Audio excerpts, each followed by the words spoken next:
एक सनातनी राम मंदिर में रामलला को विराजमान होते हुए देखना चाहता है, लेकिन क्या हिंदू धर्मगुरुओं ने ही रामलला की प्राण प्रतिष्ठा का बहिष्कार कर दिया है? तो क्या 4 शंकराचार्य अयोध्या नहीं जा रहे हैं? आखिर रामलला की प्राण प्रतिष्ठा पर क्या है विवाद और आखिर क्यों शंकराचार्य हो रहे हैं नाराज? आखिर शंकराचार्यों का राम से परहेज का अर्थ क्या है? इस रिपोर्ट में आपको मिलेगा हर एक सवाल का जवाब।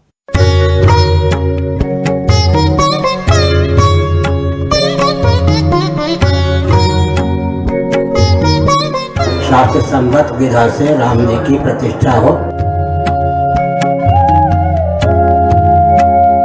उनको इस विषय में कोई ज्ञान नहीं दिया, बताया नहीं। एक तरफ पूरे देश में राम भक्तों का हुजूम राम भक्ति की गंगा में डुबकी लगाने के लिए बेताब है।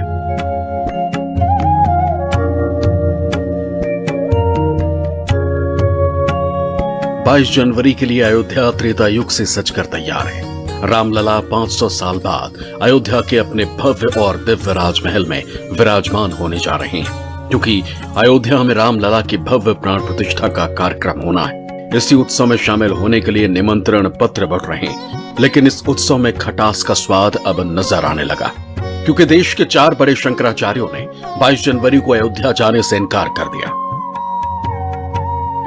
शास्त्र सम्मत विधा से राम जी की प्रतिष्ठा हो और पूजन इत्यादि का प्रकल्प भी वेदादि शास्त्र सम्मत विधा से ही हो। शास्त्र सम्मत विधा से भगवान की प्रतिष्ठा हो, पूजा आदि का प्रक्रम हो, इतनी सी बात है। इसमें कोई शंकराचार्य विज्ञान को प्राप्त नहीं है, मतभेद किसी में नहीं है। मंदिर अभी पूरा बना नहीं और प्रतिष्ठा की जा रही है। कोई ऐसी परिस्थिति नहीं है कि अपने को अचानक कर देना पड़े। देखो, किसी समय 22 दिसंबर की रात को वहां पर मूर्तियां रख दी गई थी, वो एक परिस्थिति थी। प्राण प्रतिष्ठा को लेकर देश के शंकराचार्यों ने विरोध के सुर छेड़े तो शंकराचार्यों के खिलाफ भी बयान सामने आने लगे। श्री राम जन्मभूमि तीर्थ क्षेत्र के जनरल सेक्रेटरी चंपत राय से लेकर अयोध्या राम मंदिर के मुख्य पुजारी सत्येंद्र दास तक ने प्राण प्रतिष्ठा की खिलाफत करने वालों पर बड़ा हमला किया। प्राण प्रतिष्ठा का विरोध करने वालों को शुभ कार्यों में अड़ंगा लगाने वाला बता दिया। कुछ लोगों का भोजन ही भ्रांति फैलाना है। उनको रोटी मिले या ना मिले, भ्रांति फैलाने का अवसर जरूर मिले। समाज में उल्टी सीधी बातें करते रहना, उनका कोई लेना देना नहीं है तो भी वो एक करते ही रहते हैं, तो ये समाज में होता ही रहता है। ऐसी वृत्ति के लोग रहते ही हैं। मंदिर की व्यवस्था जो होती है वो अपने आप में बन गई है। अब उनको इस विषय में कोई ज्ञान नहीं दिया, बताया नहीं कि नहीं एक भाग बन गया है, उसमें कोई अधूरा नहीं है और दूसरे भाग में रामलला तो पधराएंगे नहीं।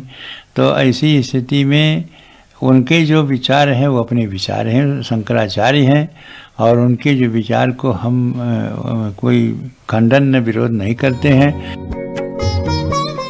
अयोध्या में जब रामलला के दर्शन के लिए करोड़ों भक्त लालायित थे, तो क्या ऐसे में भारत के सबसे बड़े धर्म गुरुओं ने जिस तरह का बयान दिया, क्या वो रामलला की प्राण प्रतिष्ठा का विरोध मान लिया जाए? क्या ये मान लिया जाए कि देश के 4 शंकराचार्य अयोध्या में राम की प्राण प्रतिष्ठा के खिलाफ हैं? देश के 4 शंकराचार्य ने पूरे कार्यक्रम के एजेंडे पर सवाल उठाते हुए प्राण प्रतिष्ठा से दूरी बना ली है। देश के शंकराचार्य पीएम मोदी के प्राण प्रतिष्ठा का प्रमुख बनने से नाराज हैं। शंकराचार्यों के बहिष्कार के बाद देश का संत समाज दो फाड़ नजर आने लगा। देश के बड़े संत समाज ने 22 तारीख को अयोध्या जाने का ऐलान करते हुए शंकराचार्यों के विरोध को गलत बताया। वहीं रामलला के प्राण प्रतिष्ठा को लेकर देश की राजनीति में घमासान मचा हुआ। राम मंदिर प्राण प्रतिष्ठा समारोह में अब ज्यादा समय नहीं बचा और इस बीच शंकराचार्यों में इस मुद्दे पर मतभेद की खबरें आ रही, जिसके बाद देश में घमासान छिड़ गया। चलिए आपको समझाते हैं कि आखिर क्यों और किन वजहों से देश के सबसे बड़े धर्मगुरुओं ने रामलला के प्राण प्रतिष्ठा से किनारा कर लिया, और क्योंकि अब उनके जाने के बयान के बाद पूरे देश में एक सनातन लड़ाई छिड़ गई।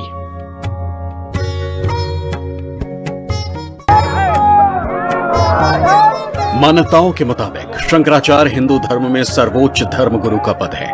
हिंदू धर्म में शंकराचार्यों को सम्मान और आस्था के नजर से देखा जाता रहा। आदि शंकराचार्य को हिंदू धर्म के दार्शनिक व्याख्या के लिए भी जाना जाता रहा है। आदि शंकराचार्य ने हिंदू धर्म के प्रचार प्रसार के लिए 4 मठों की स्थापना की थी। इन मठों का काम था धर्म का प्रचार प्रसार।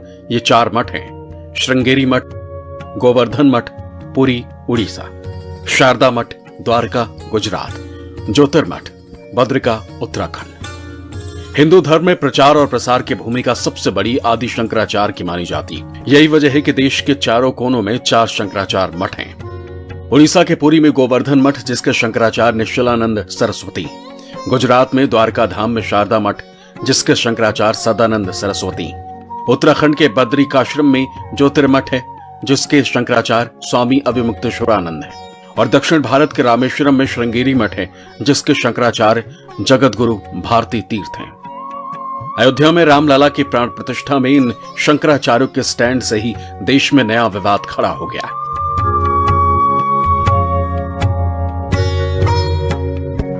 बीते दिनों शंकराचार्य निश्चलानंद सरस्वती ने 22 जनवरी को होने वाली अयोध्या में प्राण प्रतिष्ठा कार्यक्रम को लेकर कहा था कि वो कार्यक्रम में नहीं आएंगे, जिसके बाद उन्होंने नहीं जाने की वजह बताते हुए ये कहा था कि मोदी मूर्ति को स्पर्श करेंगे तो क्या मैं तालियां बजाकर जयकारा लगाऊंगा। शंकराचार्य पद की अलग मर्यादा बताते हुए निश्चलानंद सरस्वती ने प्राण प्रतिष्ठा में नहीं जाने का बयान दिया था। कोई आया था कि आप एक व्यक्ति को लेकर जा सकते, मुझे क्या जरूरत था जाके प्रधानमंत्री को हाथ जोड़ने की जरूरत क्या है। वहाँ जाकर शंकराचार्य का क्या स्थान होगा। अगर मैं पहुँच ही जाऊँगा तो मोदी जी का क्या स्थान होगा, विचारने तो ये समझ गए। मैं पहुँच जाऊँगा तो मोदी जी का क्या स्थान होगा, या मोदी जी का स्थान होगा तो शंकराचार्य को क्या देंगे, ऐसे ऐसे कर लेंगे। और मुझे क्या जरूरत है। जब अयोध्या से मुझे परहेज नहीं है, राम जी से मुझे परहेज नहीं है, समझ गए ना। अयोध्या में जाता रहता हूँ, लेकिन उस उत्सव में मेरा सम्मिलित होना उचित भी नहीं। शंकराचार्य स्वामी निश्चलानंद सरस्वती के बाद गुजरात के द्वारका शारदा पीठ और उत्तराखंड के ज्योतिष पीठ के शंकराचार्य अविमुक्तेश्वरानंद सरस्वती ने भी 22 जनवरी की प्राण प्रतिष्ठा के कार्यक्रम का खुले तौर पर विरोध किया। शंकराचार्य अविमुक्तेश्वरानंद सरस्वती ने अधूरे मंदिर में भगवान की प्राण प्रतिष्ठा पर सवाल उठाते हुए अयोध्या नहीं जाने का ऐलान कर दिया। मंदिर अभी पूरा बना नहीं और प्रतिष्ठा की जा रही है। कोई ऐसी परिस्थिति नहीं है कि अपने को अचानक कर देना पड़े। देखो, किसी समय 22 दिसंबर की रात को वहां पर मूर्तियां रख दी गई थी। वो एक परिस्थिति थी कि रात को 12 बजे जाकर के घुस करके रख दिया। और उसके बाद 1992 में ढांचा ढाया गया। उस समय कोई मुहूर्त थोड़े देखा जा रहा था। उस समय जैसी परिस्थिति थी उसी में आनंद फानंद में तंबू तान करके भगवान की मूर्ति गायब हो गई थी। उसको फिर उनके राजा साहब के घर से उनके दादी जी की मूर्ति मांग करके उसको ला करके रख दिया गया। उसकी पूजा होती रही। किसी ने प्रश्न उठाया? किसी शंकराचार्य ने नहीं प्रश्न उठाया। लेकिन आज ऐसी कोई परिस्थिति नहीं है कि हमको जरूरी हो गया कि आज 22 तारीख को ही कर दें। आज तो हमारे पास पूरा मौका है, हम अच्छे से बना करके प्रतिष्ठा कर सकते हैं। लेकिन फिर भी अधूरे मंदिर में प्रतिष्ठा कर दी जा रही है, तो ये हम कैसे स्वीकार कर लें। सनातन धर्म में शंकराचार्य का पद बेहद अहम होता है। ये हिंदू धर्म के सर्वोच्च गुरु होते हैं।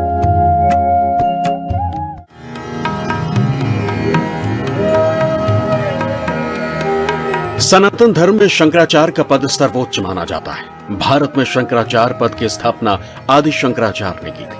आदि शंकराचार्य ने भारत में 4 मठों की स्थापना की थी। इन 4 मठों के प्रमुख को शंकराचार्य कहा जाता है। संस्कृत में इन मठों को पीठ कहते हैं। इन मठों की स्थापना करके आदि शंकराचार्य ने अपने 4 प्रमुख शिष्यों की जिम्मेदारी सौंपी। तभी से भारत में शंकराचार्य परंपरा की स्थापना हुई।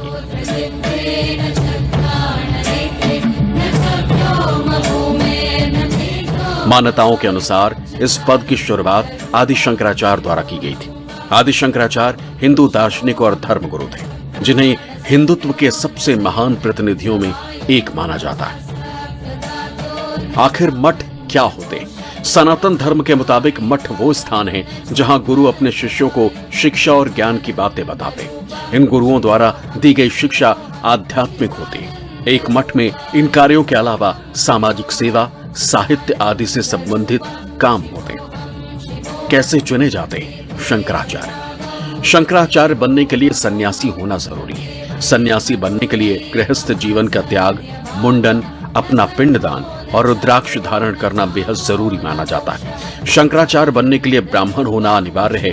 इसके अलावा तन मन से पवित्र, जिसने अपनी इंद्रियों को जीत लिया, 4 वेद और 6 वेदांगों का ज्ञाता होना चाहिए।